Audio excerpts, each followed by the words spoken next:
But let's go right to Reddit and let's get this started here. So if you've been following me on YouTube, I have revealed all the way up to Dryad Matron, which was Pumpkin's reveal, and I revealed that it was like 10 or 11 days ago. So catch up with all of those first. And then if you want to know what I think about those cards, and you only get your information from the podcast. But now we're going to go into, well, I already have this one loaded. So we're going to go into the first one, which was Ace of Plays. So Ace of Plays, Norwegian economy student, and also a streamer and YouTuber. We're trying to make it out there in the Gwent world. Ace of Plays saying, thank you so much, Play Gwent, for letting me reveal this new card from Crimson Curse. Spring Equinox, a versatile neutral tech with some pretty relaxing art. And Spring Equinox is a 4 provision special card that purifies all units on a row. So first thing I thought when I saw this is, let's purify Germain's cows and make a crazy Beastmaster deck. And I really don't think anything would stop us from doing that. The only reason why this would be printed with that kind of out there. And also I imagine that these abominations are going to be doomed. Like getting a bunch of extra beasts in your graveyard. I'm worried that it's, on paper, it doesn't seem too out of control, but it is hard to say that it would be negligible, considering that it's, you know, even if it goes through the refinement process, like we might worry about this like 2 metas from now. Like the way I'm kind of worrying about Erica's Queen right now, who seems like so good and like kind of out of nowhere, really, really good, just kind of in the last week. But not just because of what Wang had showed, but because of the deck that I played on yesterday's video and yesterday's stream that I got a pro rank with, just seemed out of control strong. But I think that this is probably going to be explored in a purifying doomed situation. But if you're running that, then at least you're going to be safe from maybe like a poison type archetype that's trying to kill a bunch of your units at the same time. It's really hard to say without seeing everything and at least seeing a meta that forms around it. But it's still a pretty cool card, and it definitely, this is a card that will always have us thinking how we can abuse something like Germain, who was already in the game. So let the abuse start. Also, I'm going to say that since I'm looking at my monitor in a fairly poorly lit room, I look a little ghoulish in this and many of my casts. So that's the only thing I'll say about it. But that's a pretty cool reveal. I did enjoy this one. So next one up was Gael. This one came in from my teammate King Chezzy. Let's take a look at what King Chezzy had to say about the Gael. I actually like this. I actually like this one. King Chez, if you didn't know, he's the #1 player from Gwent, as his own words say. And you can find him at twitch.tv/KingChez93. Brand new Play Gwent card, Gael, 3 strength, 7 provision monster card. Deploy damage an enemy by 1. Death blow boosts self by the destroyed enemy's strength. So this is an interesting card because it kind of promotes a synergy in bleed, in that you have units on your opponent's board that will eventually hit 1, and then you will strike, and you will strike with the Gael, and you will take, you know, a lot of value perhaps. Now, realistically, how much value can you get from this card?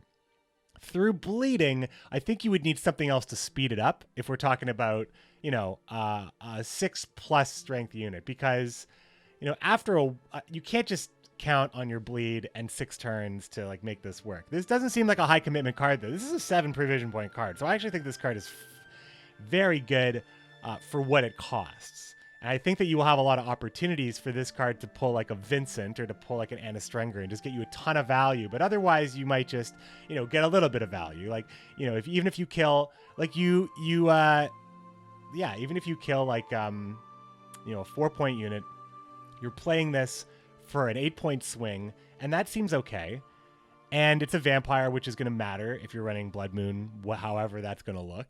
So I think for what it is, like, it's just very strong. I think it's very strong. I just don't think it's going to be too hard to trigger. I think if you're running bleeds and you're running vampires, and vampires care about that kind of stuff, and, you know, there's already a good amount of damage in monsters anyway, sometimes, you know, that you just can't get that last ping out for whatever reason.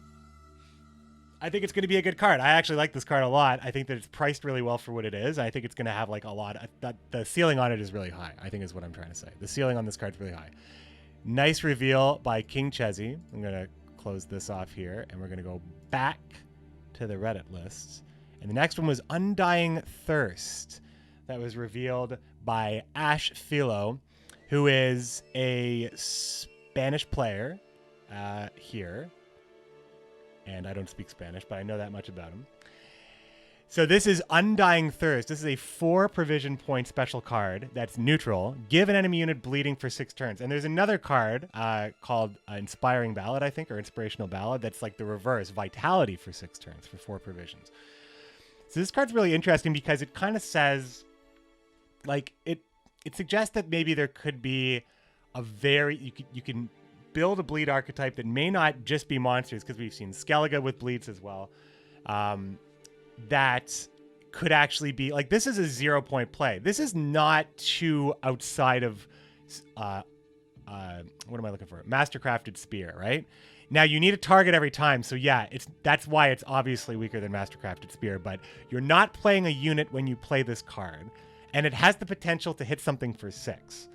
So you can't transfer bleeding, so you can't move the bleed around to make this like really annoying. But if your opponent plays Tactical Advantage early, like you're playing monsters, they play Tactical Advantage early, or they play a large unit to lead off, you just put the bleed on, and then they're in a position to continue playing with no interactivity on your side of the board. That's why I think this card is probably okay. And I think it might see play in some lists, and I think that you might see a bleed control list, and I think this card might be good in it. But it really depends on how much Purify is in the meta, because then this is just 0, right? Because Purify seems to be priced pretty well, so the cards that have Purify on it seem like they have Purify on it and they're already decent, with the exception of maybe Kukudak, which is the only card I think that makes that exception, because he's otherwise not very good. But the fact that he can unlock 2 things is also like pretty amazing. So we'll get to that. But that's what I think about this card. I think it's like pretty cool that it's in the game. Moving right along, whoops, that would be Sangreal, released by my other teammate, Bebobop. Let's take a look at what Bebobop said about Sangreal, because this is kind of like Swallow Potion, right? Bebobop is he is a streamer. I believe he streams in English, but he streams from Japan. TLG member. Honored to be able to introduce a new card from the upcoming Plague Went expansion, Crimson Curse. For you wine lovers, this is Sangreal, which is part of a Witcher 3 Blood and Wine quest, part of that expansion that I've actually played.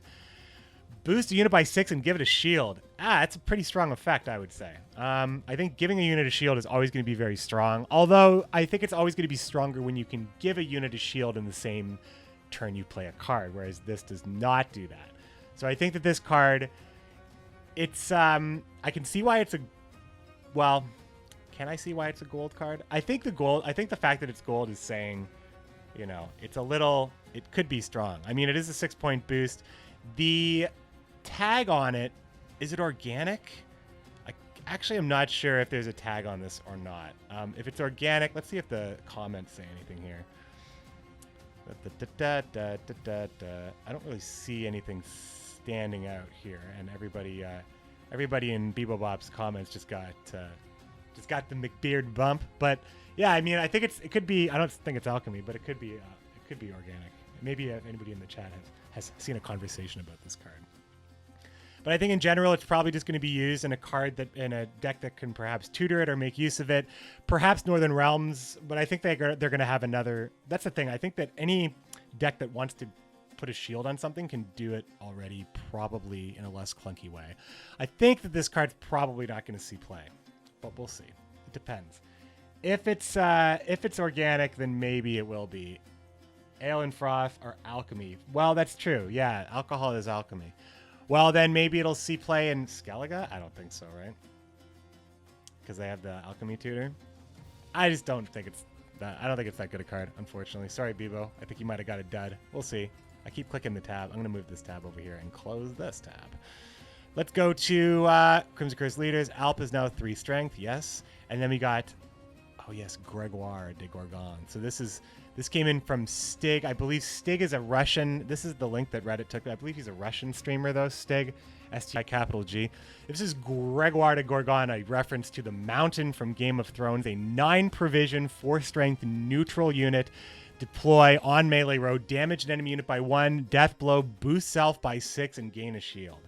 So compare this card to Gael, right? Obviously, the effect is much more reliable and quite strong. The shield seems like completely pointless on this card. I mean, it's not going to protect you from a reset.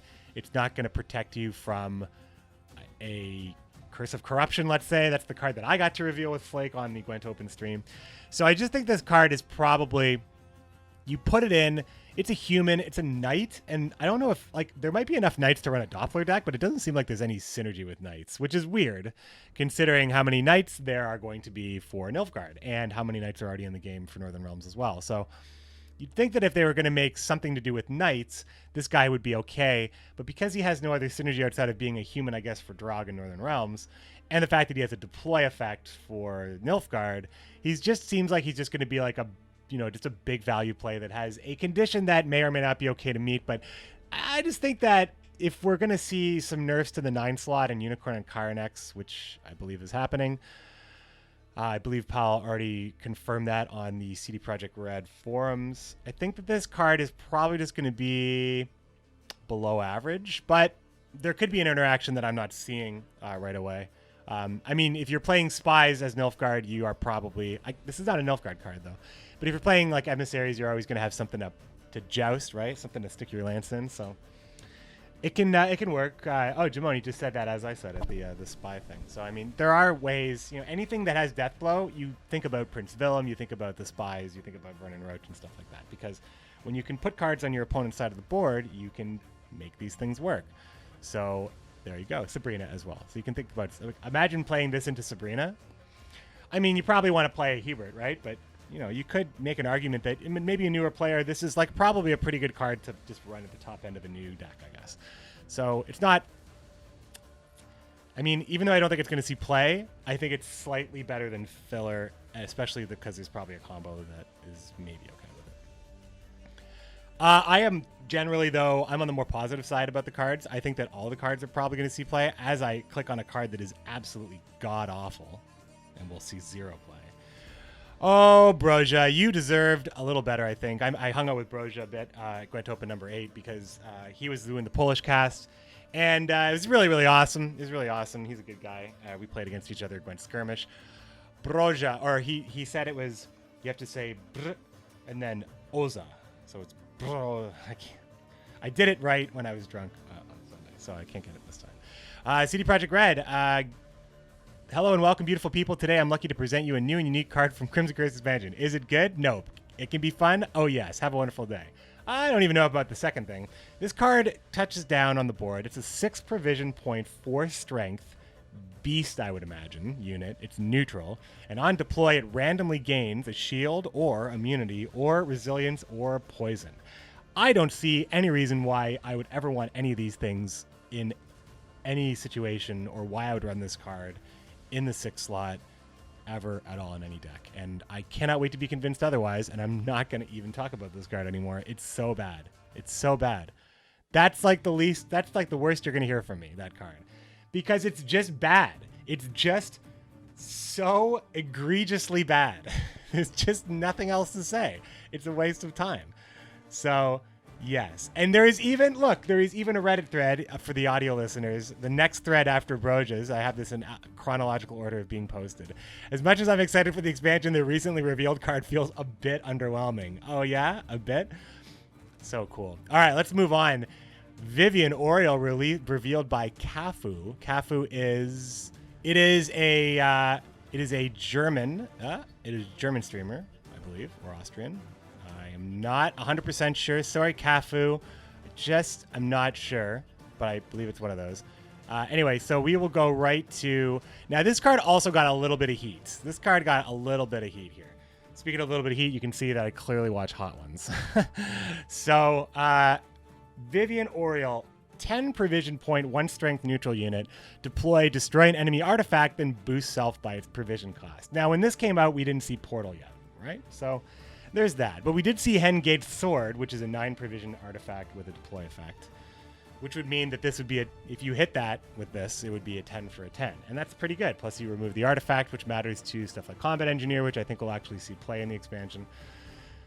So, people didn't really like this because people felt that Dow is just going to be strictly better. So, not strictly better. Also, I believe this is not a legendary card. It's an epic card.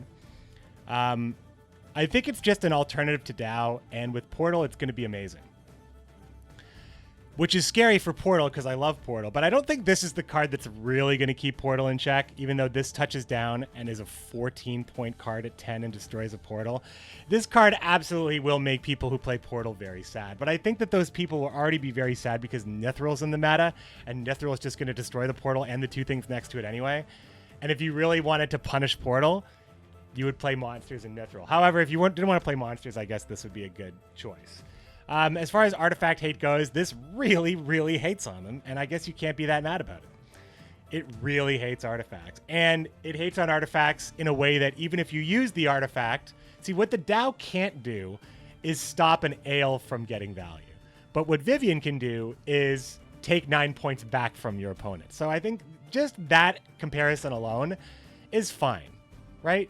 This can be in the game. It's totally fine. It's fine. It's priced fine. It's not a legendary, so it's not going to cost you 1,600 million scraps. So that's all I got to say about this card. I think that people really overreacted on this card. But I can say that with hindsight.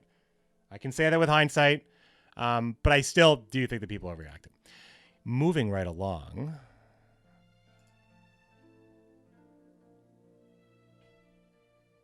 Whoops. Just going to cancel that phone call there. Yeah, it doesn't even have meme potential, Twilight Theater. We're talking about the... Oh, I didn't even name the card. The Brocious card was called the Musicians of Blaviken. And the card that I reveal... Have I been naming all the cards? Yeah. Gregoire de Gorgon, Sangreal, Undying Thirst. Yeah, I just didn't say... the Musicians of Blaviken is the Beast card. For Vivianne Oriole. And Vivianne Oriole is what the last card was. Cool. Vivianne, Nithril, and Gimpy will be played on day one. Yeah, Gimpy's going to be pretty good too, I think, in general. Always. Gimpy being in the game is fine. All right, let's move on. Now we get some actual faction cards. So Tavern of Gwent. Tavern of Gwent is also a Russian player, I believe, and he got Queen of the Night. He revealed this on Instagram. This card is a pretty cool card because this card seems to be kind of in that crone slot where monsters are running really strong 8 provision point cards that just get good value. But this card seems to be... The screen's really bright right now because I got white from both sides here. So this is an 8 provision point 5 strength vampire unit. Deploy on melee, give an enemy unit bleeding for 4 turns, deploy in range, purify an allied unit.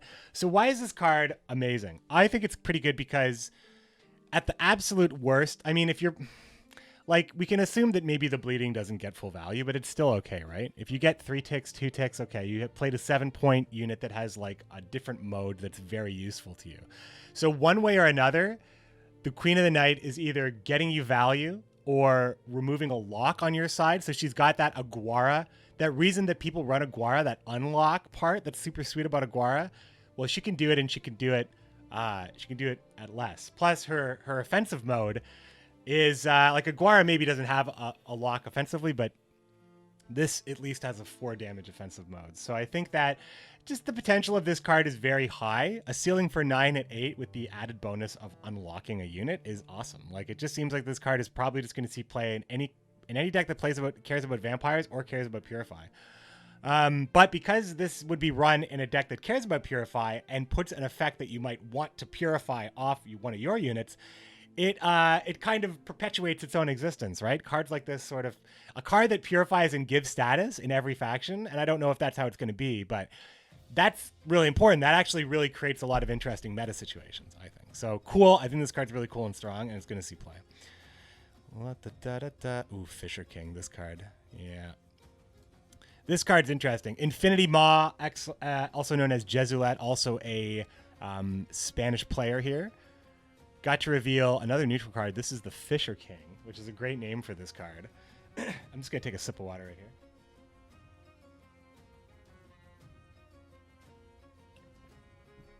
Thanks for waiting. I don't know if I'm going to go in there and cut that out. So enjoy. Gulo saying Queen of the Night might be the best card we've seen, except for maybe Sigvald. I mean, it's really hard to find anything bad to say about Queen of the Night. It really seems fine. Let's talk about Fisher King here, though. It's a 7 provision point, 4 strength neutral. Deploy on the ranged row. Move any card from your deck to the top. Any card, not just a unit. So different than Albrecht for Nilfgaard. Slightly worse in that it costs more, but you get more strength out of it. And I think this is just going to be some deck fixing for every faction. And what do people say about Skellige? Well, they're really consistent. Yeah, that's really good. They're really, really consistent. It's really strong. What if we just give a little bit more consistency to every faction? Maybe then we don't have to nerf discard or nerf it as much. I mean, discard is... I don't want every faction to have discard's level of consistency and power. That's for sure. I think discard is... I think discard has to get a little hit. But I think that bringing other factions up at the same time might not be that bad. So I think that this card... considering how little Albrixes play... Although that's Nilfgaard specific, but considering how little Albrixes play, I think this might not make the cut. But every now and then, if you just want a 7-pointer, it's not a good top deck. If you can't make it work, like if you can't pull off the top of your deck. And I was trying to remember, there was a really good interaction I was thinking of. If you wanted to play, I was thinking about ways that this would work or something like that. But if you wanted to make Ceres work without playing, like if you wanted to discard like a specific card from your Skellige deck, you put this on top and then you play the Dimoon Pirate, which discards the top card in your deck. Now, that sounds convoluted and janky and probably maybe strictly worse than doing it many different ways. But I just think that the fact that this is probably a rough top deck, unless you're building around it not being a rough top deck, it's probably just a fine card to have in the neutral set. Hopefully this card doesn't become a problem for whatever reason. Like, it's going to add a lot of consistency because if you draw this card, you are going to get exactly what you need in round 3. But again, you have to draw it. It's not going to be easy to tutor. It's at 4. You can't really tutor this. It's not like it just looks like a dude in a boat. Doesn't look like he's going to have any sort of tutor ability. If you want Royal Decree, now you've just paid a lot for that privilege. So I think it's probably just a fine card. And it probably will see play. I think that a lot of people are probably going to fix... It seems like there's a lot of different ways to fix your consistency. Either you thin well, or you just make it so you draw well no matter what. And the fact that this is at 7 and the Witches are at 7, and the way Portal kind of adds up to the same amount of the Witches, I think it's like they're trying to give you the same tools at the same slot. You can't just put all thinning in, then you have no power, unless you're Skellige. Most of the cards seem underwhelming to me. 0 points 6 days ago. Yeah, that's right. That's what people think about that opinion. People are definitely not underwhelmed. All of the topics that say that they're underwhelming or underwhelmed are like... Even this one here, as much as I'm excited for the expansion, the recently revealed card feels a bit underwhelming. And he's talking about the Musicians of Blaviken, which I just said is a terrible card. Even this one didn't even get any votes. No one has any time for your negative opinions. That's what I love about Reddit right now. And sentences I never thought I'd say. Dryad's Crest. Takato, I believe, is also a Russian streamer, if I'm not mistaken. This is where the Reddit thread takes me. So this is Dryad's Crest. This is a scoia'tael special. Seems like every faction gets a hot new 4-point special card, which is super cool because that just means a lot for combo pieces and control generally, because the less you do with your board, the more you can control safely. And I think that that's always interesting, except when it's not. And that's when we have the artifact meta of the first Homecoming meta, and we all cried real tears. But this is a cool card. 4 provision point special card for scoia'tael. Give an allied unit vitality for 6 turns. And if you control a Dryad, purify the unit first. So it is the foil to the whatever that card is for monsters that they have. Blood Feast, I think, called Feast of Blood, which is kind of the same thing where you put bleeding on a unit for 6 turns, but you purify that unit first. So that means you get rid of the shield, I guess. This one seems like it has more... I mean, this has... You maybe don't want to purify... I mean, this probably has more positive application. Sometimes, like, the bleed you might be putting on, that purification may not matter, but it does deal with shield on the monster side. So I think that this is... I don't know if it'll see play. It's... It depends. Like, special cards are interesting when they're at 4 points. They get very, very interesting. Because special cards have always felt like the lesser played kind of card in Gwent, in any meta, in any version of the game. Special cards have always been, like, we saw numerous tournaments where Aglace, a card that plays your special card from your opponent's graveyard, sometimes had matchups where it just didn't have a card to play. So, like, people were never really playing a lot of special cards unless you're playing Alchemy Nilfgaard. It's like maybe one exception. So Alchemy Nilfgaard and scoia'tael in some situations. But this art is pretty sweet. I love the art on this card. Let's see. We have Roderick of Dun Tynne. This is a pretty good one because this one suggests that there is a lot more coming for Nilfgaard as far as spying and some deck consistency, and also throwback to the Emissary. This is basically the Emissary, but better.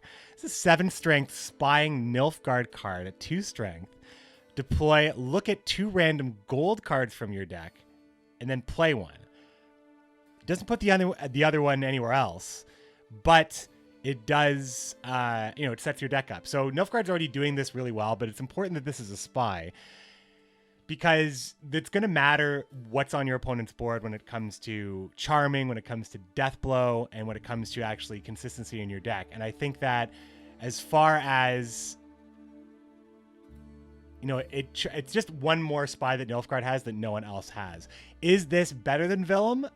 Why not both is kind of what I think about this card. Why would you play this and not also Villum? So I think you would play both, and I think if you're playing a spies list, like we also saw the Duchess Informant, which is a new spy as well, and we saw, we see a lot of cards that care about Nilfgaardian units on the opposing side of the board, which means that if you're playing reverse boost on spies that you're playing on the other side of the board, you can deal with that by playing Shaelmar, which I reviewed. That was Jaggeris's reveal, so damaging a Nilfgaardian unit. So showing that Nilfgaard has a bit more spy potential. This is one of 2 spies that we've seen. So I think that this is just, it's good. I don't know if this helps I don't think this makes an existing Nilfgaard deck better, but it seems like if you were fitting Villum in like maybe Morvran would play this instead of Villum because you have better options. But Villum is very good when Villum's a sure thing. Roderick would be a sure thing at the end, but then you've paid more for it. Villum is less expensive and gets you the same sort of result. So I'm really not really sure. It really depends if there's a spying archetype, I think, on this one, if it works. But it's an interesting card as well.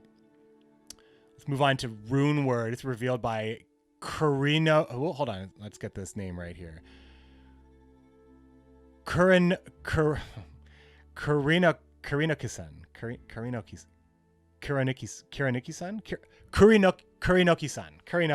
I think you got there. Karinokis, or that's probably not even right. This is a Spanish streamer. It sounds like I'm trying to pronounce it like it's a Japanese name. So it is Rune Word. So we're talking about the special cards that every faction's getting right at 4 provisions. So Rune Word is Northern Realms one, and this one's really awesome, right? Because you immediately think, boy, what unit would I like to give shield and vitality? Maybe Trident Infantry. Maybe that card, is already had great synergy, but it's like such a good card, right? So there's like a lot with vitality in the game. Like Northern Realms feels like it's getting more than just new cards. Like it feels like they're going to get more support for existing cards than other cards do, because they have already so many cards that care about boosting. Specifically Trident Infantry though, but also Anna, and also like Lyrian Scytheman. And when we get to Knighthood, that's going to matter too. Like Witchers and Knighthood, and Trident Infantry and Knighthood. So I think that, and you're giving it a shield too. So that means that if you want to kill the Trident Infantry now, if you haven't already killed it, you also have to knock the shield off. However, if you want to use something like the card that Alessio previewed, the Moondust, that damages the unit by 4 and purifies it, that would just knock this out. Because this is kind of, if you play it on a Trident Infantry, it's only a 2-point play with a high ceiling, but it's very interruptible. So we'll have to see. But again, this is a pretty cheap card. This could just be, part of your round one kind of low provision, low commitment, kind of like, okay, what are we doing here? What are we doing here? Because, that's really important. So being able to get high ceilings out of your cards where you're kind of dancing around round one, I think that the more I have played, the more that I feel like almost every game is decided about how much value I've been able to get out of my low commitment plays early on and when I pass, which may sound like a no-brainer to some people, but it used to feel like combos. It used to feel about like consistency, but sometimes it just feels like just like being able to, like, there's some cards you play that are very expensive in round one, but like you play Coral or Burner or something like that. But some factions are just happy to play 4 provision points and see if they can squeeze 8 out of it, and that would be a good day at the office. Then we are at the expansion reveals. I think that was all of it. I think that was the last one before the expansion reveals, the Rune Word.